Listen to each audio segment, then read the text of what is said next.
Assalamualaikum warahmatullahi wabarakatuh. Selamat pagi adik-adik, bagaimana kabarnya hari ini? Semoga dalam keadaan baik ya. Kembali lagi belajar dengan Ibu Fitri. Halo. Alhamdulillah Ibu bisa menyapa kalian kembali. Siap ya untuk belajar pada pagi hari ini? Harus selalu siap. Sebelum pembelajaran dimulai, kita harus berdoa terlebih dahulu. Berdoa dimulai. Berdoa selesai. Seperti biasa, sebelum memulai kegiatan apapun, kita harus awali dengan berdoa terlebih dahulu ya adik-adik. Dan kita juga harus selalu semangat. Nah, sebelum Bu Fitri mau tanya nih, sudahkah sarapan pada pagi hari ini? Harus sudah sarapan ya. Oh iya, kalau mengingat tentang sarapan, biasanya sebelum berangkat sekolah kita sarapan terlebih dahulu. Kemudian menyiapkan keperluan sekolah seperti buku dan juga seragam. Siapa nih yang masih sering salah dalam memakai seragam waktu berangkat sekolah? Ayo tunjuk tangan. Oke, nah biasanya kita pada hari Kamis memakai seragam apa ya? Betul, memakai seragam batik. Nah, Bu Fitri akan cerita nih tentang batik. Sekarang batik itu sudah mendunia loh. Nah, sesuai dengan apa yang kita pelajari pada pagi hari ini. Apa? Betul, tema 4 globalisasi, subtema 2 globalisasi di sekitarku, dan pembelajaran kedua. Nah, sebelum memulai pembelajaran, kita harus mengetahui dulu tujuan pembelajaran kita apa pada pagi hari ini ya.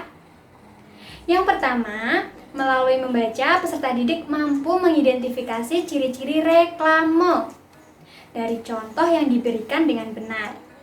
Kemudian yang kedua, melalui video pembelajaran, peserta didik dapat membedakan jenis-jenis reklame dengan baik. Yang ketiga, melalui video, peserta didik mampu memahami ciri-ciri bangun ruang kubus dengan benar. Yang keempat, melalui video pembelajaran, peserta didik mampu membuat kubus dengan baik. Dan yang kelima, melalui membaca teks, siswa mampu mengidentifikasi contoh keberagaman ekonomi yang benar. Sekarang Bu Fitri akan cerita tentang batik Indonesia yang sudah mulai mendunia. Dengarkan baik-baik ya. Tahukah kalian bahwa batik Indonesia sudah mulai mendunia? Ini membuktikan bahwa produk di Indonesia mampu bersaing di era globalisasi. Sebagai warga negara yang baik, kita harus bangga ya dengan hal tersebut. Hani, anak seorang pengrajin batik. Ayahnya seorang pengusaha kain batik. Dahulu, usaha ayah Hani kecil. Namun, ayah Hani selalu berusaha mengembangkan produk batiknya hingga bisa terjual ke luar negeri. Ayah Hani menggunakan reklame untuk mempromosikan produk batiknya. Reklame itu apa sih, Bu? Nah, ini merupakan contoh dari reklame ayah Hani. Reklame berasal dari kata reklomos. Re yang artinya ulang dan klomos artinya panggilan atau teriakan. Kemudian untuk pengertian dari reklame sendiri adalah salah satu bentuk ajakan atau pemberitahuan kepada orang lain ya.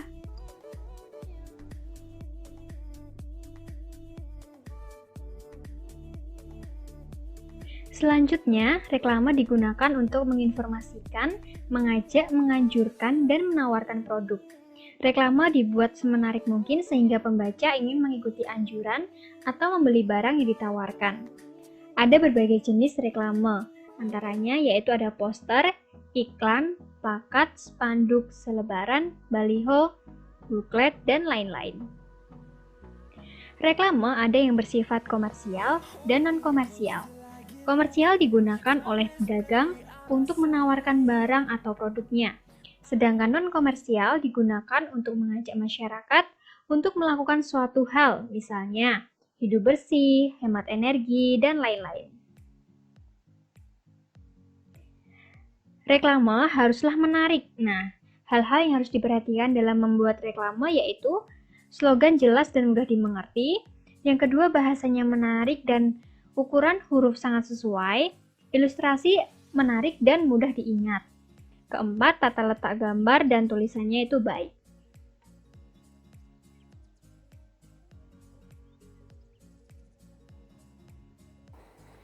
Berdasarkan medianya, reklame dibagi menjadi 3 jenis.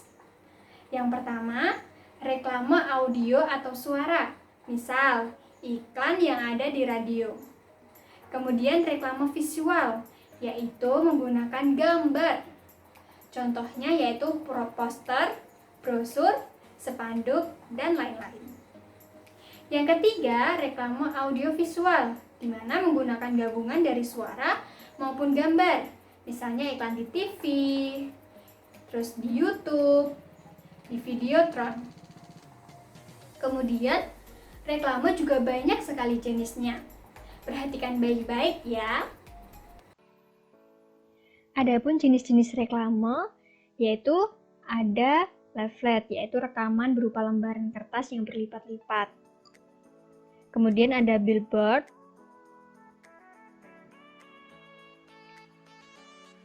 ada baliho yang biasanya kita temukan di jalan-jalan. Kemudian embalase, yaitu reklame kemasan produk. Dan poster yang biasanya ditempel di tempat-tempat strategis. Banner yang biasanya buat informasi makanan. Brosur untuk menawarkan sebuah produk. Dan kalender. Sudah paham adik-adik mengenai pengertian dan jenis-jenis reklame? Sudah paham ya? Nah, seperti yang sudah kita ketahui bahwa batik Ayahani sudah diekspor ke berbagai negara. Untuk menarik pelanggan, nah produk batik Ayahani tersebut dikemas dalam bentuk seperti berikut.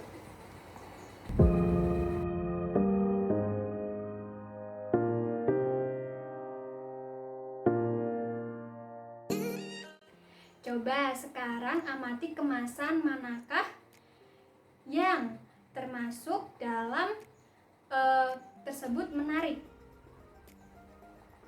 Ya, betul. Kemasan ketiga. Perhatikan baik-baik. Pada kemasan ketiga, bentuknya seperti apa?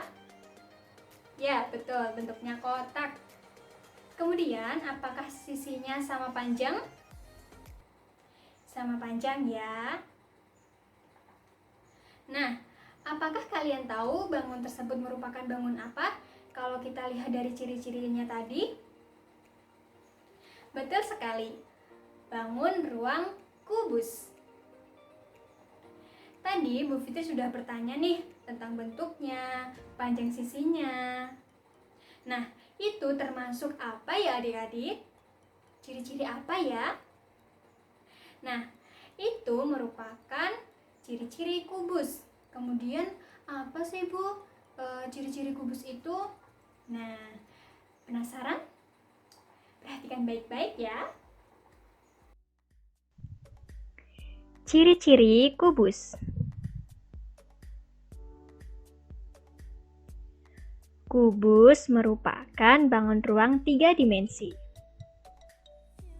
Kubus memiliki 6 bidang sisi kubus, yaitu ada ABCD, EFGH, ABFE, BCGF, CDHG, ADHE.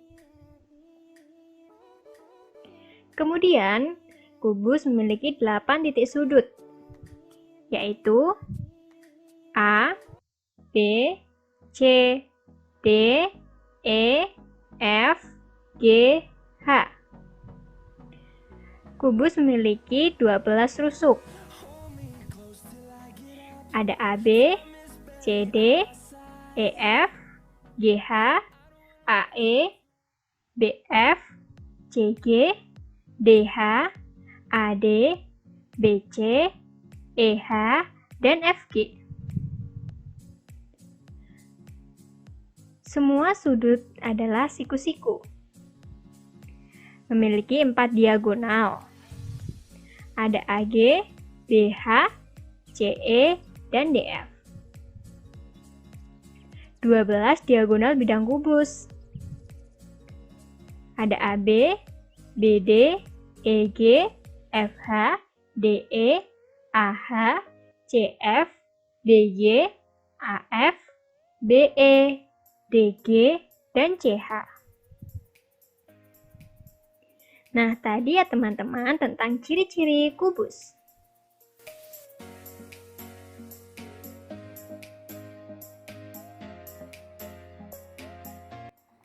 Setelah dikemas dengan baik dan sangat menarik, akhirnya produk mereka dapat diekspor ke luar negeri. Keluarga mereka bisa dikatakan keluarga yang berada. Dari sisi ekonomi ya, Ayah Hani selalu berpesan untuk tidak sombong dan tetap sederhana. Yuk kita cari tahu lebih lanjut tentang cerita Hani. Nah, di sini Hani memiliki sahabat. Persahabatan mereka sudah lama loh, sampai tidak bisa dipisahkan. Nah, penasaran ceritanya? Kok bisa ya persahabatannya bisa sampai tidak bisa dipisahkan? Cermati baik-baik ya. Hani dan Dwi telah berteman lama sekali. Sejak belum bersekolah, mereka sering menghabiskan waktu di sore hari untuk bermain bersama. Semua tahu bahwa Hani dan Dwi tak terpisahkan. Persahabatan mereka setiap dijalin erat, sampai kini mereka telah duduk di kelas 6 di sekolah yang sama. Dulu banyak teman yang meragukan bahwa persahabatan Hani dan Dwi akan bertahan lama, karena latar belakang keluarga mereka yang jauh berbeda. Hani adalah anak orang pengrajin batik yang sukses walaupun mulai dari membatik sendiri, kemudian memiliki beberapa pegawai. Sekarang usaha orang tua Hani sudah berkembang sangat pesat. Mereka sudah memiliki beberapa cabang toko batik di kota dan memasarkan batiknya. Pegawainya juga semakin banyak, sementara Dwi adalah anak seorang penjual kue yang sederhana. Ketika kecil dulu, tiap sore Dwi ikut ibunya menjajakan kue kepada para pekerja di pendopo batik milik orang tua Hani. Di sana Hani berkenalan dengan Dwi. Waktu dulu, mereka sangat menikmati saat-saat itu. Namanya anak-anak, perbedaan latar belakang pun tak dihiraukan. Permainan mereka tetap saja asik, petak umpet, petak jongkok, rumah-rumahan. Tetapi, yang membuat persahabatan mereka bertahan lama adalah sikap Hani dan Dwi yang saling menghargai satu sama lain. Hani tidak pernah menganggap dirinya berbeda dengan Dwi. Bukan hanya Dwi yang bermain di pendopo batik Hani, tetapi Hani pun tak sungkan bermain ke rumah sederhana milik keluarga Dwi. Ia malah menikmati makan siang dan makanan jajanan sore di rumah Dwi. Memang, ibu Dwi pandai masak, namanya juga penjajah kue, pasti pandai. Hani justru senang dengan kedekatan kesederhanaan suasana di keluarga Dwi. Acara makan bersama pun selalu ramai penuh dengan cerita, karena semua hadir dengan kisah masing-masing. Sebaliknya, ketika Dwi bermain di rumah Hani, tidak rasanya minder sedikit pun. Ayah dan ibu Hani tidak pernah juga memperlakukan Dwi super istimewa, karena Dwi anak menjajah kue. Santai saja Dwi membaca-baca kolase buku cerita Hani di kamarnya ketika Hani sedang melakukan hal yang lain. Kadang-kadang Dwi pun ikut membantu ketika Hani membaca. Lipatan batik dan masukkannya ke dalam plastik sebelum siap dikirim ke toko. Walaupun punya banyak pegawai, Hani dan saudaranya tetap terlibat dan membantu usaha orang tuanya. Membantu sesuai usia kemampuannya, terlihat bahwa mereka meraih sukses memang karena kerja keras. Begitulah sahabat. Tak ada kata-kata yang perlu diucapkan untuk menyatakan sayang pada sahabat. Hanya diperlukan sikap yang tulus, tak pandang perbedaan, saling menghargai, dan saling belajar. Rasa sayang tak tulus pada sahabat akan membentuk pertemanan yang indah dan tak terpisahkan. Nah, setelah membaca cerita, apakah adik-adik memiliki sahabat?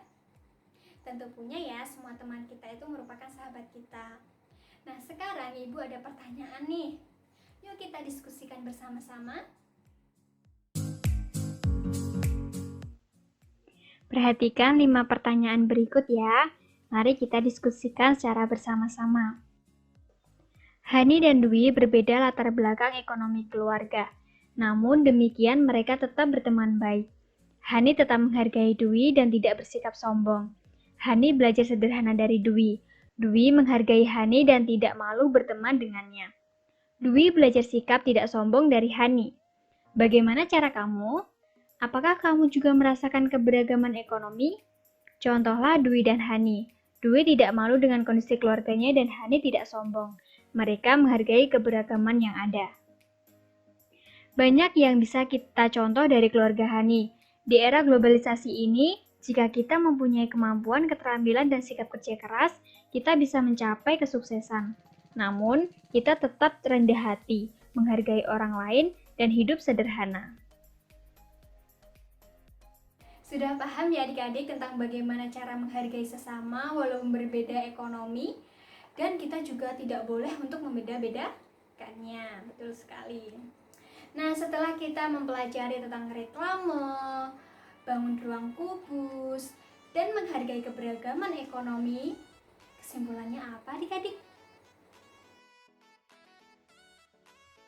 Kesimpulannya yaitu jenis-jenis reklame ada 3, audio, visual, dan audiovisual. Pembuatan reklame juga harus sesuai dengan syarat-syaratnya. Reklame dapat kita temukan di tepi jalan ataupun di tempat umum. Ciri-ciri kubus memiliki 6 sisi sama luas. Sisi kubus berbentuk persegi, memiliki 12 rusuk yang sama panjang, 8 titik sudut dan sudutnya siku-siku, 12 diagonal yang sisinya sama panjang, dan 4 diagonal ruang. Kemudian, sebagai manusia, kita tidak boleh membeda-bedakan, tetap harus berteman walaupun memiliki keadaan ekonomi yang berbeda, sehingga kita harus menghargai keberagaman ekonomi. Sudah paham ya adik-adik tentang materi yang kita pelajari pada pagi hari ini? Nah, apabila ada hal yang belum dipahami, bisa ditanyakan melalui grup WhatsApp ya. Nah, agar Bu Fitri tahu nih, seberapa tingkat pemahaman adik-adik tentang materi kita hari ini, nanti adik-adik mengerjakan soal melalui Google Form ya, seperti kemarin. Nah, nanti juga Bu Fitri akan membagikan linknya. Nah, kemudian batas pengerjaannya sampai nanti malam pukul 23.59 ya. Oke. Tadi kita juga sudah belajar mengenai bangun ruang kubus. Nanti adik-adik dapat membuat bangun ruang kubus dengan cara sangat mudah sekali, yaitu menggunakan kertas. Dan jangan khawatir, nanti Bu Fitri juga akan membagikan cara bagaimana membuat bangun ruang kubus. Nah, seperti kemarin, mintalah tolong kepada orang tua untuk memvideokan praktikummu ya. Untuk video pembelajaran keterampilan ini dikumpulkan paling lambat minggu depan. Jadi adik-adik mempunyai waktu lama untuk mengerjakannya. Tetap semangat ya, selalu jaga kesehatan, patuhi protokol kesehatan, gunakanlah masker, sering mencuci tangan dengan sabun. Belajar yang rajin ya, ingat, gunakanlah waktumu untuk mengejar impianmu. Semoga kita lekas bertemu. Sekian dari Bu Fitri, semoga videonya bermanfaat. Bye-bye.